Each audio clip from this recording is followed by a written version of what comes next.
Hello, everyone. My name is Brian Feeley. I am the Senior Vice President of Marketing for Corporate Synergies, and I want to welcome you to this session where we're going to be discussing the risks of the new normal. And with me, we have a very distinguished panel. So I want to introduce some of them. And of course, the bios are all available to you. But Elizabeth Litten, who's joining us from Fox Rothschild, she is the Partner and Chief Privacy and HIPAA Compliance Officer. A lot of experience as it relates to some of the things that we're going to be talking about today. She is the go-to source and insight on healthcare law and regulation. So welcome, Elizabeth. Also with us, Ken Rosenberg. Ken, also from Fox Rothschild, and he is a trusted legal advisor, really heading up the affirmative action and OFCCP for Fox Rothschild. So as it relates to all of these workplace mandates and rules, we're really going to be relying on Ken to, clear the confusion for us as we go through this panel discussion.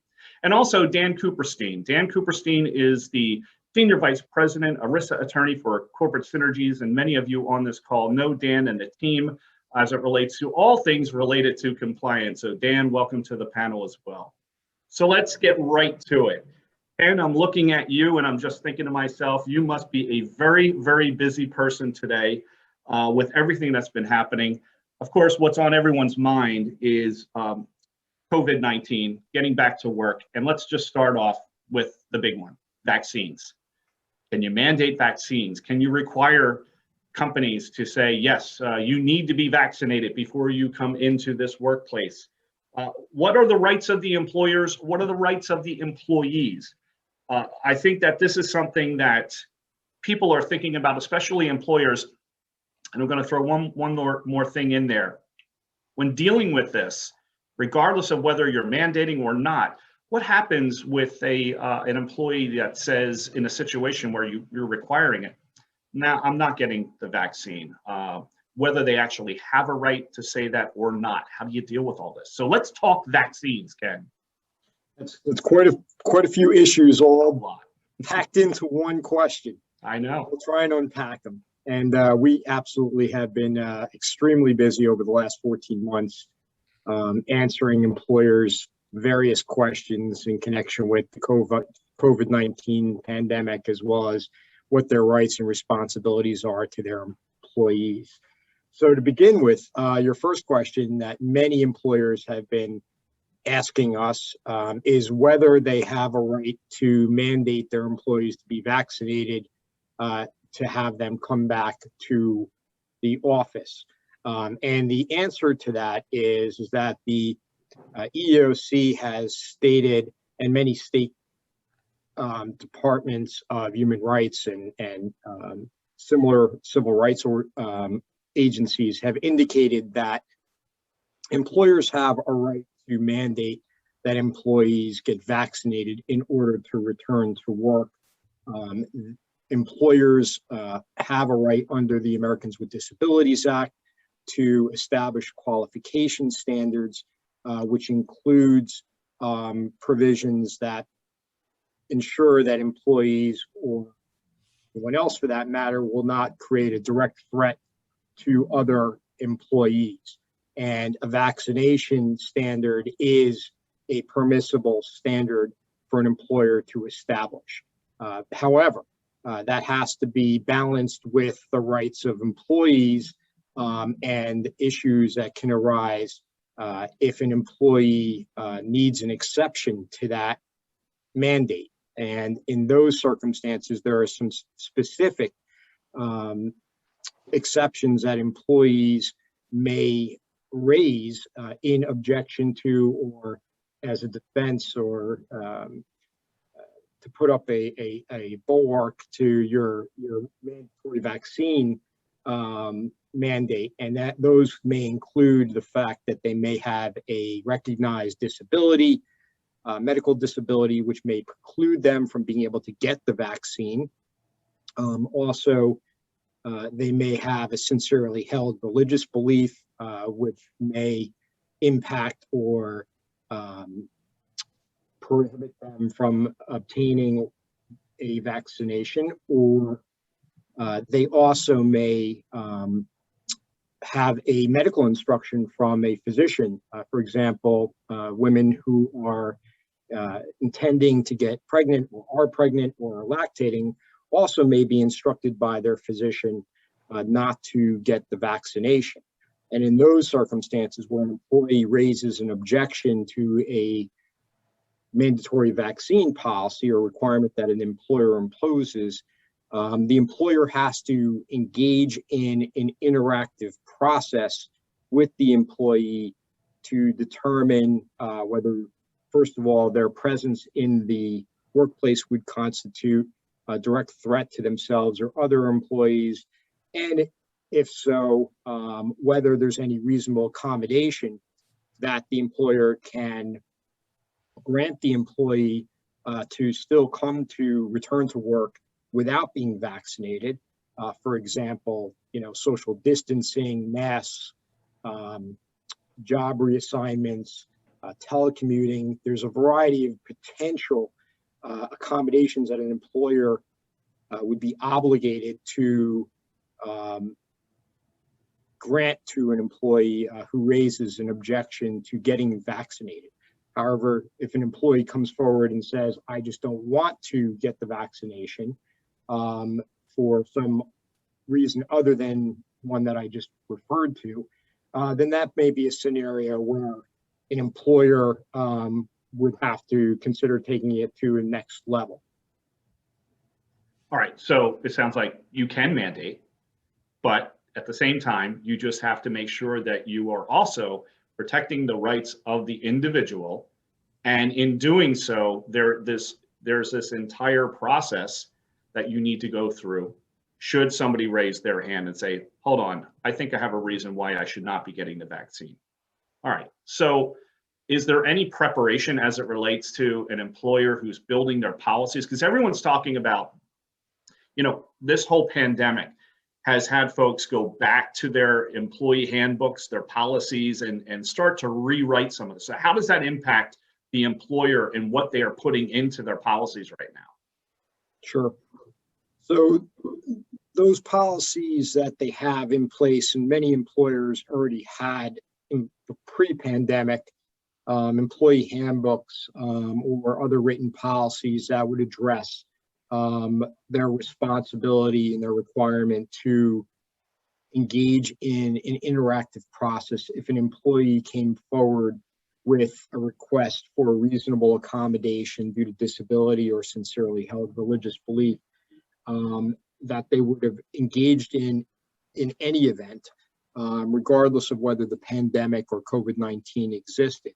Those policies should be reviewed again to ensure that they do provide and make employees aware of the interactive process. They provide that the employer will engage in that process, and that when an issue like this arises, an employee raises an objection or concern about having to get vaccinated, that they actually follow that policy and that they don't just react viscerally and without really thinking about what their policies currently provide. Obviously, if an employer is unionized, then there may be other considerations that they have to take into account, including examining their collective bargaining agreement to see if that agreement already covers the scenario. There's many issues, not only including whether an employer or a unionized employer can unilaterally mandate a vaccine, which may be prohibited or at least become a bargainable issue, which would have to be negotiated with the union. But also there are many impact issues that flow, even if an employer has a unilateral right to implement a mandatory vaccine policy by virtue of their management rights clause, or maybe a safety and health clause that may exist in the CBA, but there could be other issues that flow out of that initial determination, such as who's going to pay for getting the vaccine. Will employees be granted leave to get the vaccine, or if they get ill as a result of getting the second shot, which many individuals who've gotten the Pfizer or Moderna vaccines often suffer from. Will those employees be entitled to additional leave or other remuneration? So those are things that employers have to be aware of and should be preparing for when considering a mandatory vaccine policy, as well as, upon bringing employees back to the workplace. So Elizabeth, I'm going to ask you a question as it relates to this, because there's a lot of information that's placed on the employer, a lot of guidance and what have you, and trying to sift through it and make sure they're doing the right things, making the right decisions, whether, again, they're mandating, not mandating, how they go about identifying those that are going to raise an objection, whether it's something that would be covered or not. Okay, what about the HIPAA side of things? That's a lot that's being placed on, let's say it's an HR executive, and now they have to make sure that they're sifting through this and doing the right thing. How do they navigate this? And are they in any potential risk in trying to implement these things? I'm curious what your thoughts are there. Yeah, that's a great question. Historically, there is a lot of confusion surrounding HIPAA. I had a comment from an in-house counsel at a large health system that is mandating that some of the employees receive the COVID vaccination, and the in-house privacy counsel, a complaint came to her from an individual saying, "You're violating my HIPAA rights by requiring me to get this vaccination." And right off the bat, I want to clarify, HIPAA has nothing to do with vaccines directly. HIPAA has nothing to do with the mandating of vaccinations. I should clarify. So HIPAA only applies to certain parties. It is not a law that applies to health information wherever it may exist, individually identifiable health information. It only applies to information that is created, received, maintained, or transmitted by a covered entity. And a covered entity under HIPAA, I should say a covered entity and its vendors that need access to PHI. The requirements flow down to them as well. But a covered entity is typically, the most common ones we come into contact with are healthcare providers and health plans. So if the HR administrator has a self-funded, if the company has a self-funded health plan, and that HR administrator happens to be a plan administrator, there may be some potential confusion and overlap of roles. But for the most part, the HR person, the employer, and the employees at the employer responsible for getting either mandating a vaccine, asking questions about health, receiving information, as Ken mentioned, receiving information about a medical condition or a reason why perhaps the vaccine is not appropriate or recommended for a certain individual.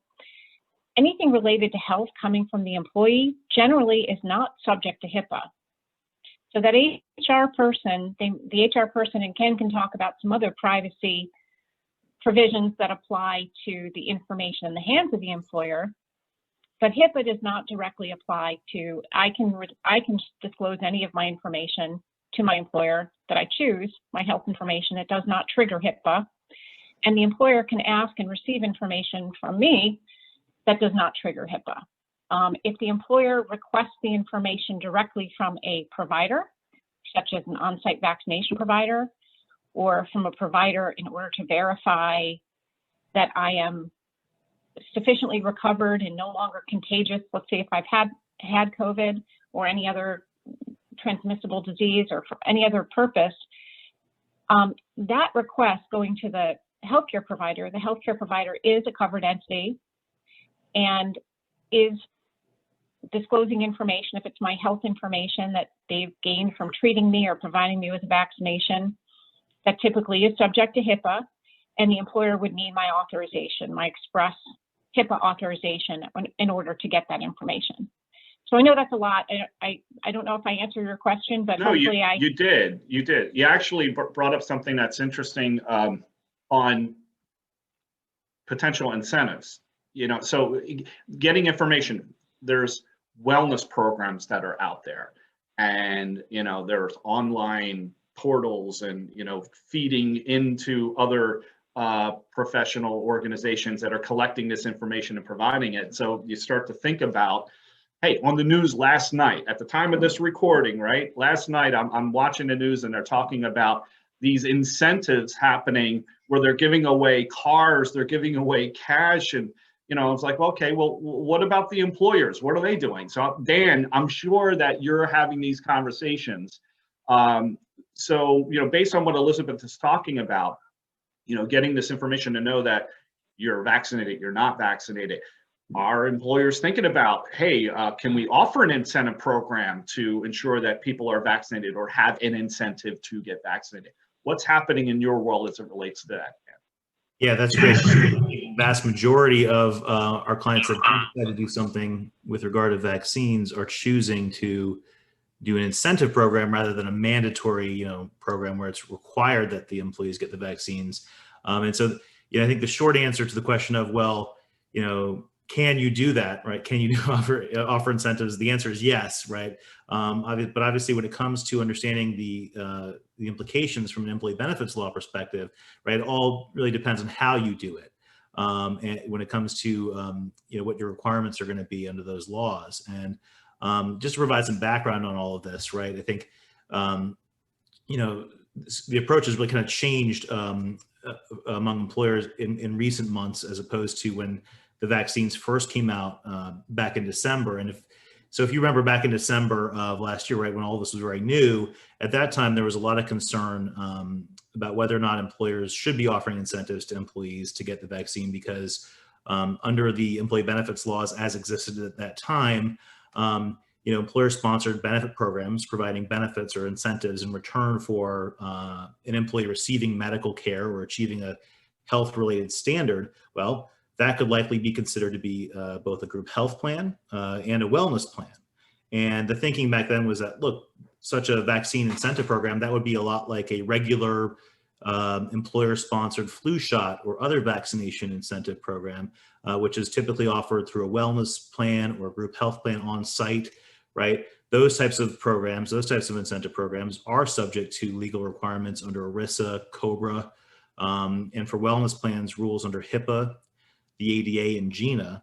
And so, so there was a lot of concern. Well, should we do this? Should we, what would we have to do if our incentive program is subject to all these laws, right? Well, under ERISA, you have to have a plan document. Under COBRA, you have to offer continuation coverage for incentive for vaccines. Under all these HIPAA, ADA, and GINA laws, all kinds of rules for wellness programs and maximum incentives. And then what was even more, difficult was that the ADA and GINA at that time in December, under the Trump administration, going back, right, the EOC had issued regulations on wellness plan incentives that limited wellness plan incentives for wellness plans subject to the ADA or GINA to only de minimis incentives, which wasn't really ever, very specifically defined, but typically de minimis is something very nominal, like a pencil or a water bottle, right? Something very, very, very, very cheap, right? Which is not what we're seeing now. So what happened, right? Why did the thinking change here, right? So since then, right, the law guidance has changed considerably.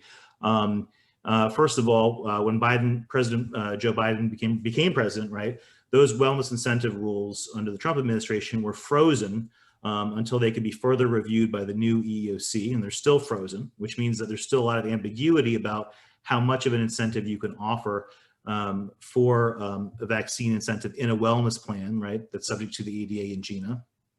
And then in March, President Biden signed the ARPA into law, the American Rescue Plan Act of 2021, which basically said that, it expressly allows employers to offer paid leave for purposes of getting vaccinated and recovering from any illness associated with that.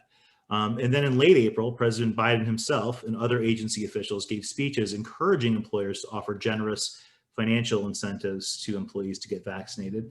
And then even more recently, the DOL officials have informally commented that financial incentives are permitted so long as they're not offered through a group health plan or wellness plan, and so long as reasonable accommodations are allowed for individuals with disabilities or sincerely held religious beliefs, like what Ken was talking about.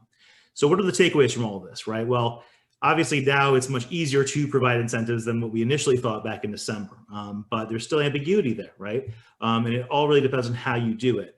So if you want to play it safe, the key thing is typically to do it, and also I think this, Elizabeth can talk more from the HIPAA standpoint on this, but it's typically best to do this usually through a third party. If in most cases, you're not going to be offering the COVID vaccines on site. So the best way to really handle this is not to do it through a group health plan. Don't do it through your group health plan. Don't do it through a very employer-sponsored on-site program where, you could do that, right? But then you're going to have to deal with the fact that there's a higher likelihood that it'll be considered to be a plan subject to ERISA, that'll be considered to be a group health plan, that it may be considered to be a wellness plan. So if you don't do those things, right, then you don't have to worry about a lot of those employee benefits laws and regulations, and you could still offer the financial incentives, but because there's still that ambiguity out there about how much you could offer, and maybe if it may be considered to be a wellness plan, it's probably best to make sure that those financial incentives are not too high in value. We've seen some employers recently do $200 or more. In some cases, I would say probably do a lot less than that, if possible, maybe $50 or $30 or something. Keep it not too high. And then, of course, if you're encouraging vaccination, it's probably better not to do it on site. Also because of the HIPAA issues, which I'll defer to Elizabeth on. And if there's any kind of reasonable, and if you're going to be doing this, right, if you're going to be incentivizing this and providing these types of benefits, you want to make sure there is this reasonable accommodation, right, that's offered for individuals with disabilities and sincerely held religious beliefs, such as an alternative way as well for them to get the incentive without getting vaccinated. That would be a great way to do it. And also finally, just one last thing, consistent with what Ken, as the labor attorney on the panel, always advises on, right? I think it's probably best to keep it simple when you're asking employees questions about vaccinations, right? You don't want to ask questions about family medical history or why didn't you get vaccinated in the past, in any kind of survey or questionnaire related to those incentives. So that's kind of, I would say, the kind of the best practices way to look at it as of now. Okay. All right. Does anybody have anything to add to that? Any clarifications or I mean, I'm thinking about this. This is a lot of information for folks. So, there's also management teams, and you're trying to cascade information down to your team members. And so what I'm hearing too is that you can know or ask whether somebody's been vaccinated, right? You just can't ask why if they're not vaccinated. Did I hear that correctly? Exactly. Yeah. And I think I'll defer to Ken on that one because I think Ken's probably more the expert when it comes to those questions about screening questions and things like that. But yeah, my general understanding is you don't want to be asking questions that could elicit information about disabilities or family medical history, things like that. But I'll leave that one to Ken, I think, to get us started at least. Yeah. So I'm hearing that correctly. What I would say beyond what we've just talked about, and Ken, I'm going to go to you. So as it relates to labor and employment law, what's the biggest risk right now that we haven't really delved into yet as an employer? So everything's happening fast. People are talking about, they're setting dates now for return to work. You're hearing a lot of folks doing it over the summer, or, hey, Labor Day is the key date when schools are back, we're coming back. So what's the big risk outside of what we've already mentioned that you think an employer needs to be aware of, to consider? Sure. I mean, there's many different risks that employers face in terms of potential litigation that may arise as a result of bringing employees back to the workplace. Many of them are things that are issues that are related to what we've already discussed, in particular, in failing to properly, reasonably accommodate employees who raise, disability or sincerely held religious beliefs or other reasons that they don't want to come back to work or to even get vaccinated. So there's a host of issues that employers have to be sensitive to. When employees raise those issues, they should definitely seek experienced counsel when making those determinations so they don't have any missteps. Obviously, the incentive employee benefits issues that Dan was discussing raises a number of potential ERISA issues that they need to be aware of, and be sensitive to. And I think just from a general standpoint, what many employers now are struggling with is, as the CDC and many state governors have jumped in to relaxing the various mask mandates and social distancing mandates for employees that employees are required to follow, or people in general are required to follow when they're in group settings. Those are things that they need to be cognizant of, because just because the CDC and state governors say that employees can come back to the workplace and not have to wear a mask or socially distance, doesn't mean that an employer's duty to provide a safe and healthy and hazard-free workplace has gone away under the Occupational Safety and Health Act. So employers still have that general obligation. And if employees are coming back to the workplace who have not been vaccinated, that poses a potential risk to themselves as well as other employees who haven't been vaccinated. Obviously, the CDC has indicated that employees who've been fully vaccinated, employees who have either had the 2-dose regimen or the single-dose regimen and are beyond 10 days past those vaccinations, are considered fully vaccinated, and they don't have to wear masks or socially distance in group settings. But individuals who have not or who refuse to get the vaccination and are unvaccinated, they still can be subjected to contracting COVID. And if they contract it or can demonstrate that they've contracted it through their workplace, not only would they have a potential OSHA claim, but also they would potentially have a workers' compensation claim, and perhaps, although it's very remote, they may be able to assert, if the employer doesn't take and maintain appropriate steps to ensure the safety and health of in the workplace, that the employer has committed an intentional tort, which would enable the employee to avoid the workers' comp scheme and file a private lawsuit in either state or federal court on the basis of negligence or some other theory. So, there are definitely some additional risks that employers face out there in connection with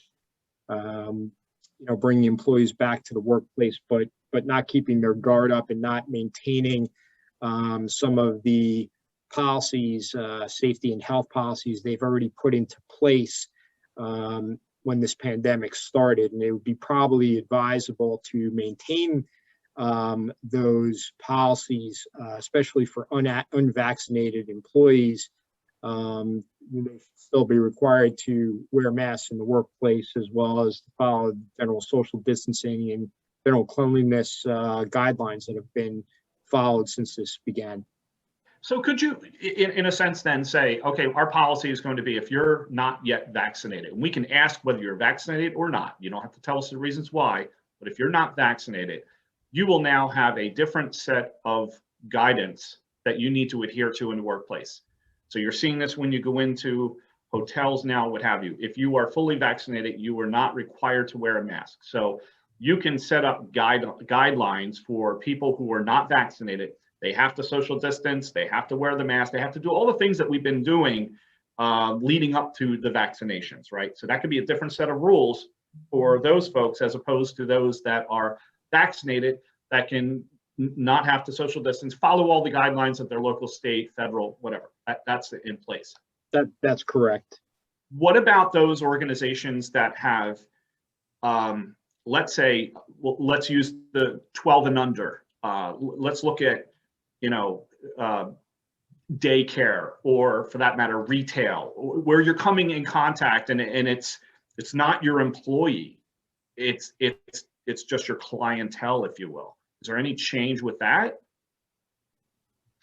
Well, what I would say in response, to guide employers in connection with dealing with either their clients or customers or members of the general public who are coming or entering into their workplace, or who are people who are being served by their employees, is that I think you'd want to still, mandate that, individuals who are coming in to your workplace who are unvaccinated, or are unable to be vaccinated, that they still comply with the CDC and state Department of Health's guidance on, masking, social distancing, and so forth, in order to protect not only your unvaccinated employees who could be exposed to those people, but also for the other individuals that they might be interacting with within the public, customer base. For example, if you have a daycare center and you don't have, your children at the facility are not vaccinated, then it would probably be advisable. And I believe that, in fact, the state of New Jersey just came out, Governor Murphy just came out with guidelines on dropping the mask mandates and social distancing and so forth, but maintained it for certain entities, including schools, daycares, things like that. So are we still going to make our UPS driver come in, sign in, wear a mask, and do all that for the foreseeable future? I think that that's likely, given that we don't really know, in most circumstances, whether somebody has been vaccinated or not, who's not our employee, because there's no way to, require people to disclose that their vaccination status. In fact, in some states like Florida, I think you have positioned by the governor and the government in that state that they don't want to have vaccination passports. So I think it's going to be an issue. So Elizabeth, I want to go to you and ask you a question related to a lot of our clients are self-funded, and that puts them in a position that the plan sponsor, the person who's administrating all of this, they have access to a lot of information. And we talked a little bit about this earlier from a general sense on, incentives and getting the vaccination and where's that additional family history. Talk a little bit about that, because we have some folks on the call that are in that position, and what's the risk, from a HIPAA standpoint. What guidance do you give those folks? Well, first of all, and Dan sort of alluded to this earlier in terms of what information you collect. Always, there's a concept in HIPAA of minimum necessary, and that's a concept that goes across all privacy platforms and frameworks. So I would collect the minimum necessary amount of information. To the extent you can segregate it, you can identify a different person to be involved directly with the employee in any questions or communication related to health status. If you can make that person someone different from the person who's the plan administrator, that's ideal. If you can't, at the very least, if one person has to wear two hats, absolutely segregate the information you're collecting. Make sure. And you may even want to reach out to your TPA or your broker, whoever you're most communicating with, whoever's administering the plan, to make sure you put some guardrails up if you don't already have them, so that you don't necessarily need identifiable information from your broker, from the TPA. If you can avoid getting that information, the plan administrator can minimize what they're receiving. That it identifies employees, that's another good safeguard. I always say that, as you mentioned, it's a good time to review your employee policies and manuals. It's also a really good time to look at your HIPAA policies and procedures. And there are really useful things in the HIPAA rules that are reminders as to best practices. And you should be looking at your access rights into your computer system or whatever you're using to access anything about your plan participants. Look into, the access rights, the authentication, make sure your system is really secure, make sure you're not allowing more people to access any plan information that is absolutely necessary, and make sure you have those security controls in place. The HIPAA security rules will walk through in detail for you what you should be doing there. It's also a good time to look at your notice of privacy practices for your health plan and what you give your plan members, because that's the equivalent in HIPAA of if you go onto a website and you click on the privacy notice or privacy policy in terms of use, that sets up the expectations. Not only is it a HIPAA requirement to have your notice of privacy practices, but if anything changes about the information you receive and collect and what you're doing with plan member information, that needs to be added to the notice of privacy practices, because that is available to people and that describes how you're using and disclosing information in accordance with HIPAA. So it's a good time to look at that again too. Yeah, there's a lot of regulation over the last couple of years related to privacy in general and the security of data. So yeah, probably a good idea for all those reasons. I'm curious. We've spending a lot of time on the vaccinations, and right now there's still emergency use authorization, right? How does anything that we've been talking about change once it becomes FDA approved, if anything? I'm just curious, and Elizabeth and Dan, if you want to talk a little bit about what you're seeing with that. But Elizabeth, anything related to once it's FDA approved, anything change? Well, from a HIPAA standpoint, absolutely not. Nothing changes. It's still, whether you get the vaccination, it's still a healthcare service. From a healthcare regulatory standpoint, it's approved. It's authorized by the FDA. So, from just a pure healthcare regulatory standpoint, there's not necessarily a difference. But from a employment standpoint, labor and employment, I'd have to throw that back to Dan or to Ken. So Ken, that is, yeah. So hey, I'm objecting. You know why? It's not FDA approved. So you can't require me to get a vaccination. Sure. Is that one of the objections that would be approved?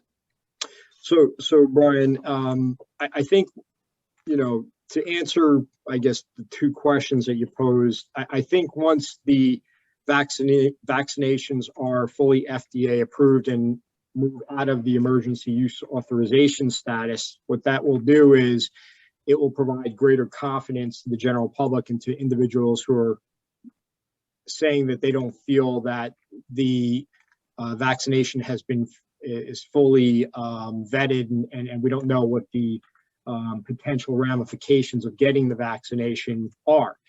So I think it's going to remove some of the fear that people and employees have in getting the vaccination in general. In terms of whether in the current state of the fact that the vaccinations only have emergency use authorization, whether that is a valid objection to getting the vaccine by an employee, there's actually a case that's working its way through the District Court of New Mexico, in which a corrections officer has raised that as a potential reason for refusing to get the vaccination. And I don't believe that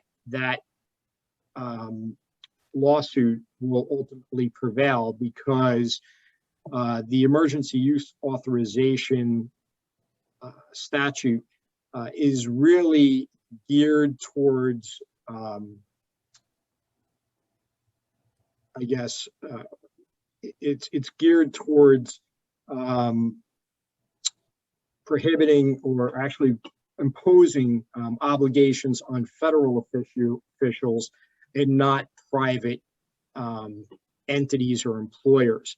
And essentially what the emergency use authorization statute requires is that you have to provide notice to individuals who are getting or taking a FDA or a drug that's been given EUA status, notice that it hasn't been fully FDA approved, and giving that individual the right to determine whether or not they want to receive that treatment. But the interesting thing is that that notice is required to be provided by the manufacturer to the healthcare provider, and it impacts those and applies to those entities as opposed to an employer that's simply mandating that employees get the vaccination. So the employee's objection in the lawsuit that was filed in New Mexico is most likely not going to succeed because the EUA provisions don't necessarily apply to a public or private employer. Rather, it applies to really the healthcare provider and manufacturer who may be dispensing that medication. We have to wait and see what the law of the land will be once the thing goes through the courts. But right now, you're anticipating that that's not going to be an approved objection to getting the vaccine. Correct. I'm curious. So if I'm an employer, I'm thinking, okay, what's approved? What's not approved? Is there a list? Can I click on a button and go somewhere and say, these are the reasonable objections that people can use right at this moment? So I would imagine, talking about this earlier about employee policy handbooks and things of that nature, to be very clear, like, hey, this is what would actually be a true objection. Still have to go through the process you mentioned earlier, but at least some guidance up front as to what people would have to adhere to in order for there to be a valid objection. Sure. So the EEOC has a fantastic guidelines on the application of the Americans with Disabilities Act as to COVID-19 and the vaccination issue. That really addresses both the ADA, and they also have a discussion on sincerely held religious beliefs and application of the vaccinations and COVID-19 in respect to someone who has a sincerely held religious belief. But there's other considerations that employers have to be aware of, especially in the sense that, like we talked about earlier in the program, that a physician could advise an employee not to get the vaccine because they're pregnant or going to be pregnant, try and get pregnant, or are lactating.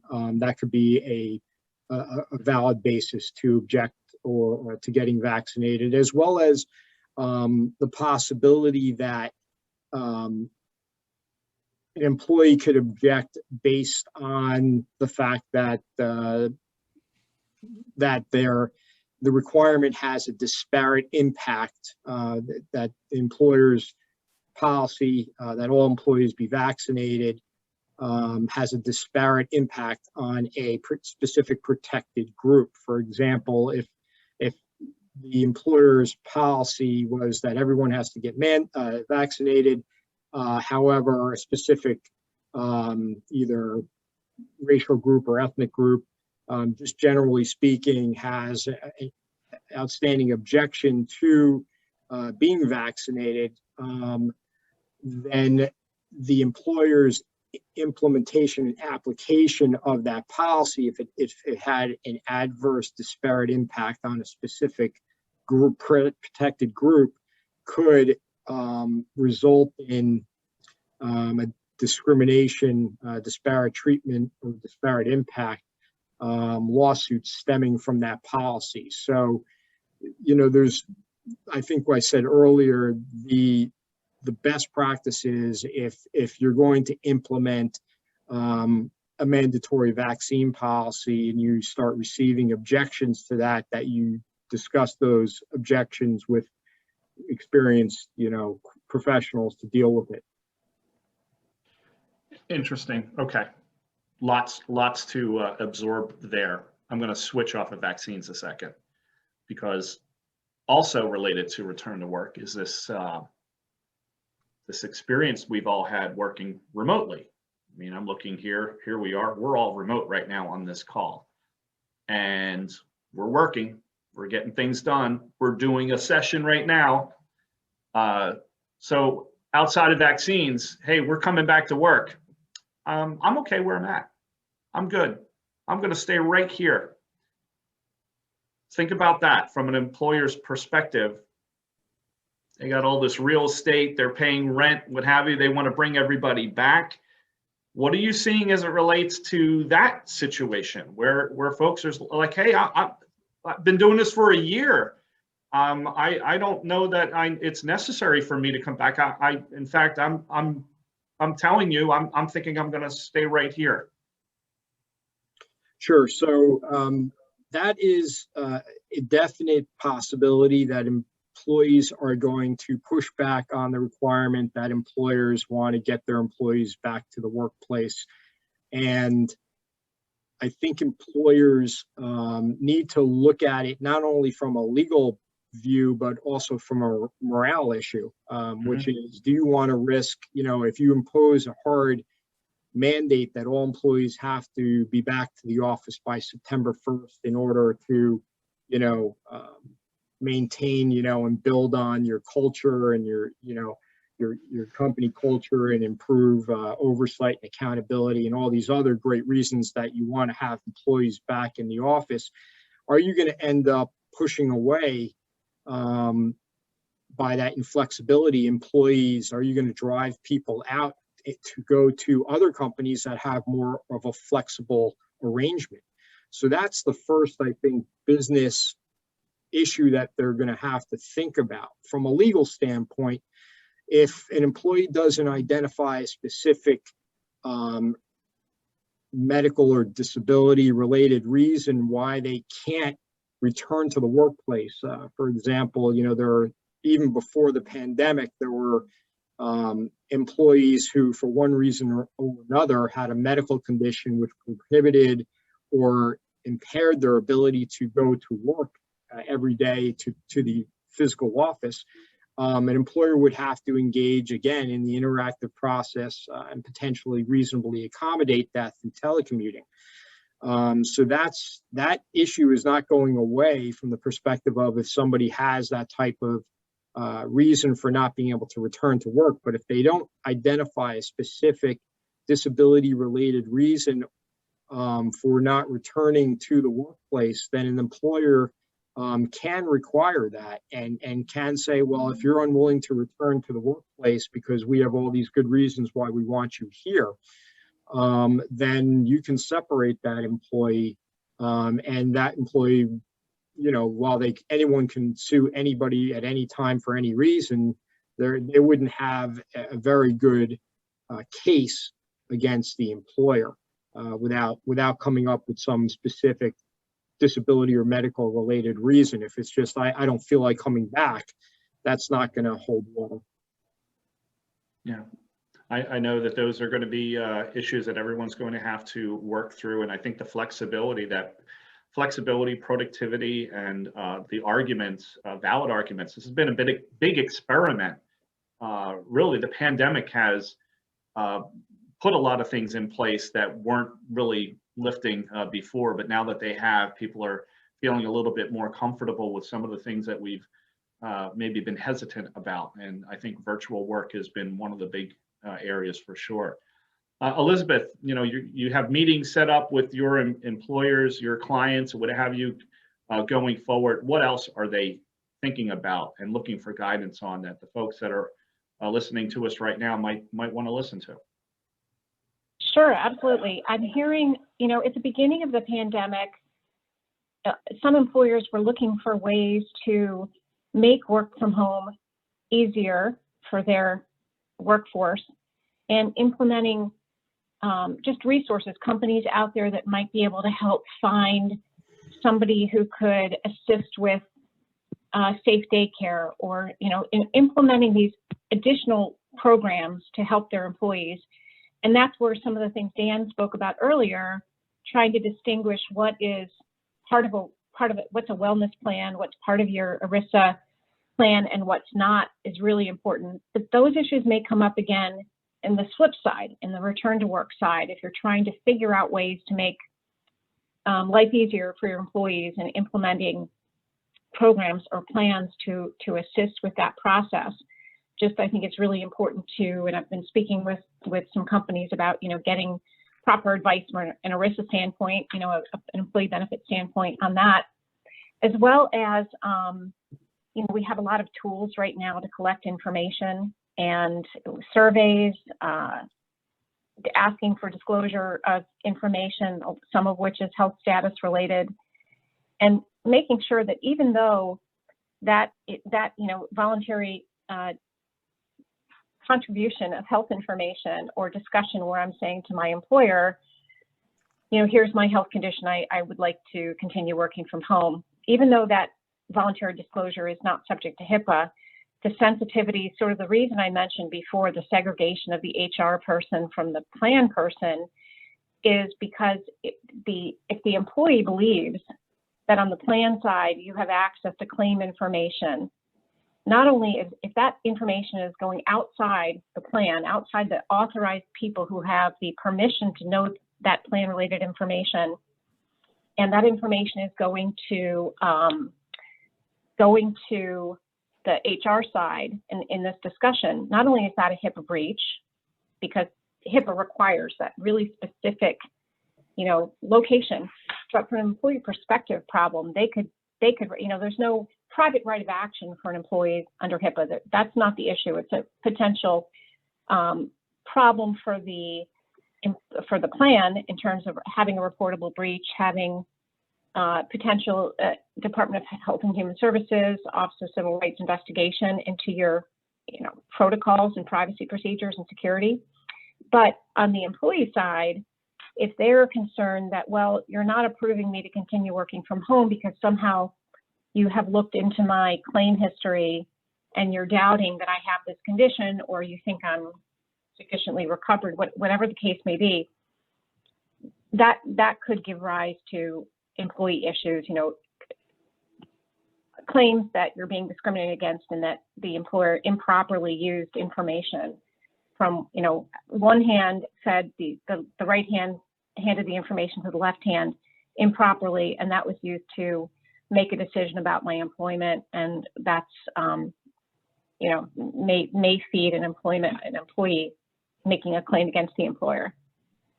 So that's some, and there are multiple tools available for tracking wellness, tracking information, reporting information, and employers, I think, want to be helpful to employees.